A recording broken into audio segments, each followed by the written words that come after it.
Pengertian. Dalam eksperimentasi dilakukan bermacam pendekatan perlakuan atau rancangan eksperimen untuk mengetahui pengaruh dari berbagai faktor baik secara sendiri maupun bersama, serta menguji secara statistik signifikansi dari pengaruh tersebut. Nah, dari berbagai rancangan perlakuan akan dapat diidentifikasi faktor apa dalam perlakuan tertentu yang berpengaruh terhadap tujuan yang ingin dicapai. Data dan informasi yang diperoleh dari eksperimentasi ini sangat berguna sebagai masukan dalam membuat rekayasa produk baru maupun pembicaraan terhadap masalah yang dihadapi. 2. Penelitian dengan prarancangan eksperimen. Penelitian dengan prarancangan eksperimen pada dasarnya adalah penelitian yang secara eksperimen tanpa rancangan yang lengkap. Artinya karena rancangan yang digunakan tidak sepenuhnya mampu mengisolasi pengaruh faktor lain yang sebenarnya tidak diinginkan dalam penelitian ini. Penelitian perancangan eksperimen dapat dibagi atas 3 bentuk, yaitu the one case study, yang kedua one group pretest process design, yang ketiga impact group comparison atau the static group comparison. 1. The one case study memiliki 2 paradigma, yaitu treatment dan post-test. Treatment X itu adalah treatment yang diberikan atau variable independen, sedangkan T itu post-test atau observasi variabel dependennya. Contohnya itu X-nya perlakuan terhadap karyawan yang dengan sistem insentif yang dikenakan terhadap mereka. T-nya itu hasil pengukuran produktivitas karyawan setelah dikenakan sistem insentif. Besarnya pengaruh sistem insentif tersebut dapat diketahui dengan membandingkan produktivitas T dengan produktivitas karyawan sebelum sistem insentif diberlakukan. Kesimpulan yang diperoleh dari eksperimentasi di atas, walaupun ada manfaatnya, sering menimbulkan kekeliruan karena mengasumsikan sistem insentif adalah satu-satunya variabel yang mempengaruhi produktivitas karyawan. Dalam kenyataannya, ada beberapa variabel lain yang mempengaruhi seperti pengalaman kerja, kesesuaian alat kerja, sistem pengawasan, dan lainnya. Hal ini membuat adanya error dalam pelaksanaan eksperimen dan sering dipertanyakan validitas. Yang kedua ada one group pretest post-test design. Nah, di sini ada 3 paradigma yang digambarkan. Yang pertama, T1 adalah pretest, X adalah treatment, T besar 1 adalah post-test. Rancangan penelitian ini juga belum sepenuhnya dapat mengisolasi pengaruh faktor lain di luar perlakuan sehingga tetap diperdebatkan. Nah, yang ketiga ada the static group comparison. Nah, di sini ada 3 paradigma juga, yang X adalah treatment, T1 dan T2 adalah post-test. Nah, prosedur eksperimen dalam the static group comparison ini, yang pertama, pilih sejumlah subjek dari populasi secara random. Yang kedua, kelompokkan subjek yang terpilih menjadi 2 kelompok secara random, yaitu kelompok eksperimen dan kelompok kontrol. Yang ketiga, pertahankan kondisi ke dalam kelompok tetap sama, kecuali kelompok eksperimen dikenakan eksperimen X. Yang keempat, kenakan post-test untuk masing-masing kelompok. Yang kelima, hitung min masing-masing kelompok, yaitu T1 eksperimen untuk kelompok eksperimen dan T1 kontrol untuk kelompok kontrol, dan cari perbedaan antara kedua min, yaitu T1 eksperimen dikurang T1 kontrol. Yang keenam, yaitu terapkan tes statistik tertentu untuk menguji apakah perbedaan min kedua kelompok tersebut signifikansi, yaitu cukup besar untuk menolak hipotesis nol. Baiklah, selanjutnya akan dilanjutkan oleh teman saya.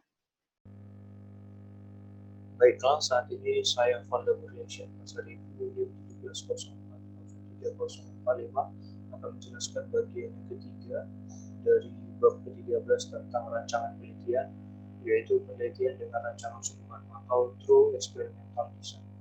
Jadi pengertian dari penelitian dengan rancangan sungguhan ini merupakan rancangan penelitian di mana semua variabel yang dapat mempengaruhi hasil eksperimen dapat dikontrol, sehingga validitas dari penelitian ini akan sangat tinggi. Ada 2 jenis rancangan eksperimen sungguhan. Yang pertama adalah randomized control group pretest and post-test design. Dalam rancangan penelitian ini terdapat 2 kelompok yang dipilih secara random, kemudian diberikan pretest untuk mengetahui keadaan awal dari kelompok tersebut, lalu diberikan post-test untuk mengetahui keadaan akhir dari kelompok tersebut. Ya, berikutnya dapat dilihat perbedaan antara kelompok eksperimen atau kelompok yang dikenai perlakuan dengan kelompok kontrol atau kelompok yang tidak dikenai perlakuan. Untuk konsep dan rumus dari randomized control group pretest post-test design ini dapat kita lihat pada layar, di mana huruf R menggambarkan dua kelompok yang dipilih secara random, kemudian T kecil mewakili post-test, dan kemudian X mewakili perlakuan yang diberikan terhadap eksperimental group, lalu D besar mewakili post-test. Untuk menghitung besarnya pengaruh perlakuan dapat dihitung dengan mengurangkan T besar dikurang T kecil, T1 besar dikurang T kecil 1 dikurang dengan T besar 2 dikurang dengan T kecil 1. Untuk keterangannya dapat kita lihat pada kotak di dalam slide berikut. Untuk contoh dari penerapan penelitian ini dapat kita lihat contohnya sebagai berikut, di mana terdapat dua kelompok siswa yang dipilih secara random dalam sebuah sekolah. Kemudian dibagi ke dalam dua kelompok, setengah siswa yang menggunakan media pembelajaran dalam proses pembelajaran bidang ilmu sosial, kemudian setengahnya lagi tidak memakai media pembelajaran dalam proses pembelajaran pada bidang ilmu sosial. Setelah beberapa bulan kemudian diukur prestasinya masing-masing. Kemudian apabila tidak terdapat perbedaan prestasi secara signifikan, maka penggunaan media pembelajaran pada bidang studi pengetahuan sosial tidak berpengaruh dalam kedua kelompok belajar tersebut. Yang kedua adalah randomized Solomon group design, di mana dalam rancangan ini dibagi ke dalam 4 kelompok, di mana dalam rancangan penelitian ini satu dari experimental group dikenakan pre-test dan post-test atau dikenakan keduanya, dan satu lagi hanya dikenakan post-test. Demikian juga dengan control group, satu diantaranya dikenakan pre-test dan post-test, sedangkan satu lagi hanya dikenakan post-test. Untuk konsepnya dapat kita lihat pada kotak yang berwarna ungu, di mana ada yang T1, T kecil menggambarkan pre-test, kemudian X menggambarkan treatment, kemudian T besar menggambarkan post-test. Untuk keterangannya dapat kita lihat pada keterangan di bawah di dalam slide. Besarnya pengaruh dari perlakuan treatment efek terhadap experimental group dapat dikembangkan dari hasil perhitungan sebagai berikut. Kita dapat lihat contoh perhitungannya dari menghitungnya 1 sampai dengan E5. Jadi jika nilai E1 sampai dengan E5 ini saling mendekati satu sama lain, maka dapat dikatakan hasil eksperimentasi dari penelitian ini mempunyai nilai validitas yang tinggi. Demikian presentasi dari saya, dilanjutkan oleh teman saya. Baiklah, selanjutnya saya Ricardo Effendi Parapat akan menjelaskan mengenai tentang factorial design. Nah, pada factorial design ini dapat dilakukan pengujian hubungan sebab akibat serta menguji besarnya pengaruh lebih dari satu perlakuan atau multi manipulation pada saat bersamaan terhadap dependent variable. Beberapa variasi rancangan lain yang menggunakan faktor berbeda yang masing-masing dikenakan perlakuan dengan multi manipulasi adalah the completely randomized design, randomized block design, dan Latin square design. Yang pertama, the completely randomized design. Dalam the completely randomized design ini, misalkan peneliti ingin mengetahui besarnya pengaruh dari penurunan tarif angkutan terhadap pertambahan jumlah penumpang bus umum di suatu kota. Pada saat ini, di seluruh kota terdapat 40 rute yang berbeda yang dilayani oleh seluruh bus umum yang beroperasi setiap hari. Rancangan penelitian mengambil 30 rute secara random dan membagi rute-rute tersebut atas 3 kelompok juga secara random.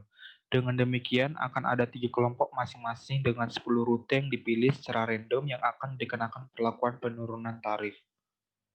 Nah, berikut pula ilustrasi daripada model the completely randomized design.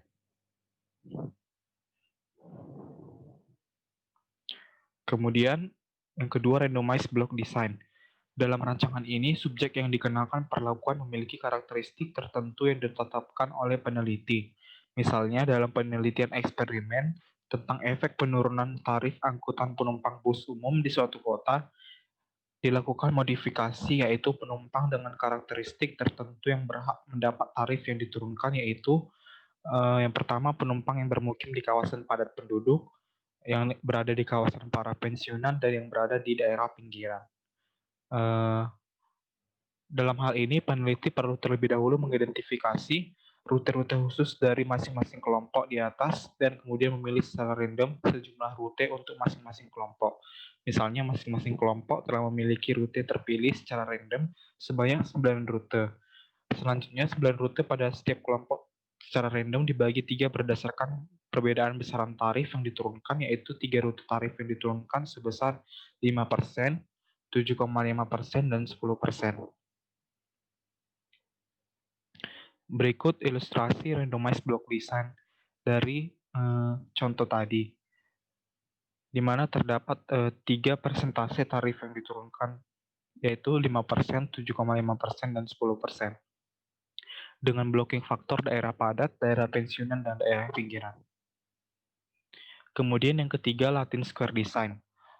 Latin Square Design ini adalah sebuah rancangan eksperimen yang efektif untuk mengontrol atau meminimalkan pengaruh nuisance variabel tidak hanya pada baris tetapi juga pada kolom. Nuisance variabel yang timbul dalam contoh randomized block design tidak hanya antar baris tetapi juga antar kolom, yaitu di samping perbedaan juga terlihat pada lokasi tempat tinggal.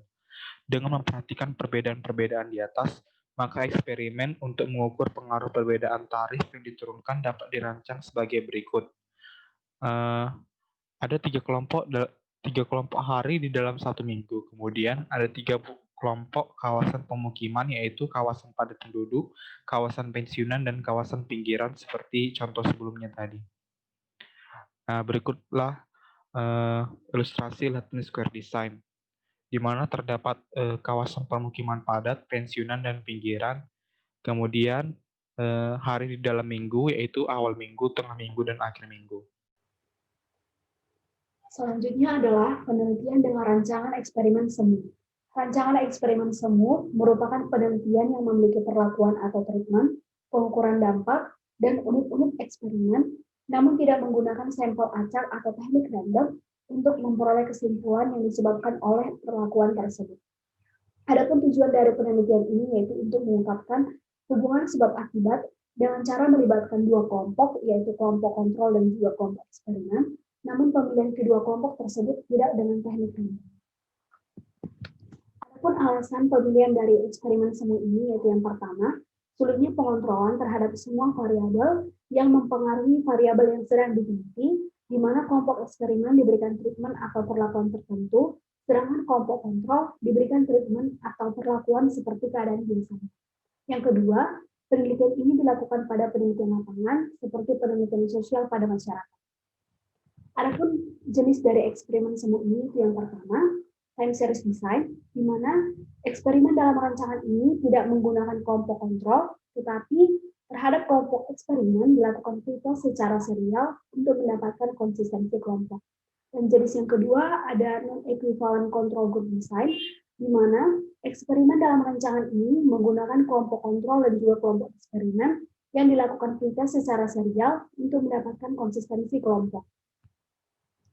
Jenis yang pertama yaitu ada time series design, yaitu kelompok diberi pretest sampai 4 kali dengan maksud untuk mengetahui kestabilan dan kejelasan keadaan kelompok sebelum diberi perlakuan. Bila hasil pretest selama 4 kali ternyata nilainya berbeda-beda, maka dapat diartikan bahwa kelompok tersebut keadaannya labil, tidak menentu, dan juga tidak konsisten. Setelah kestabilan keadaan kelompok dapat diketahui dengan jelas, maka baru diberikan treatment ataupun perlakuan.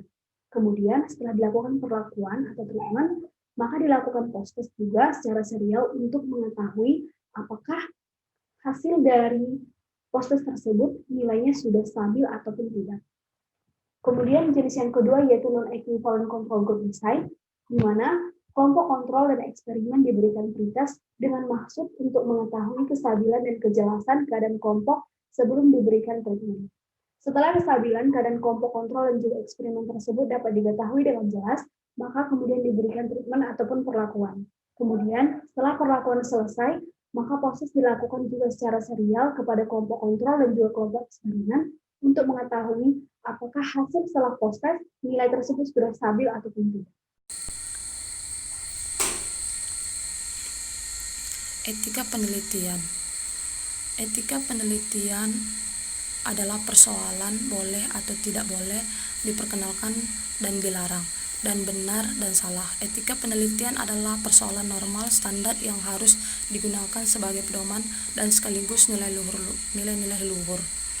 Etika ada dua etika, deontologi dan konsekuensi. Etika deontologi lebih menekan pada proses yang benar, sedangkan etika konsekuensi menekan hasil membawa kebaikan bagi banyak orang. Etika penelitian eksperimen adalah aturan atau prinsip-prinsip yang harus dilakukan dengan pelaksanaan eksperimen. Etika penelitian adalah sejumlah petunjuk untuk membantu eksperimenter dalam membuat keputusan-keputusan yang sulit. Prinsip-prinsip etika. Seorang peneliti bertanggung jawab dan mengevaluasi penelitian untuk tetap mengikuti prinsip-prinsip etika penelitian. Seorang peneliti harus menimbang antara risiko yang akan dialami subjek penelitian yang hasil penelitian yang diperoleh. Tanggung jawab terakhir mengambil keputusan yang dilakukan penelitian sepenuhnya berada di tangan seorang peneliti, meski ia sudah mendapat banyak saran dan berbagai sumber. Seorang peneliti memiliki tanggung jawab etis untuk menginformasikan pada partisipan yang mengenai kewajiban dan tanggung jawabnya, mengenai semua aspek penelitian yang mungkin mempengaruhi motivasi untuk terlibat, dan menjawab semua pertanyaan yang berkaitan dengan penelitian. Peneliti menentukan jika ada prosedur alternatif yang mungkin untuk tidak menyembunyikan informasi, atau bila tidak meneliti harus menentukan jika menyembunyikan diperolehkan untuk keputusan ilmu pengetahuan pendidik atau penerapan nilai dalam penelitian. Sekian dari presentasi saya mengenai etika penelitian. Terima kasih.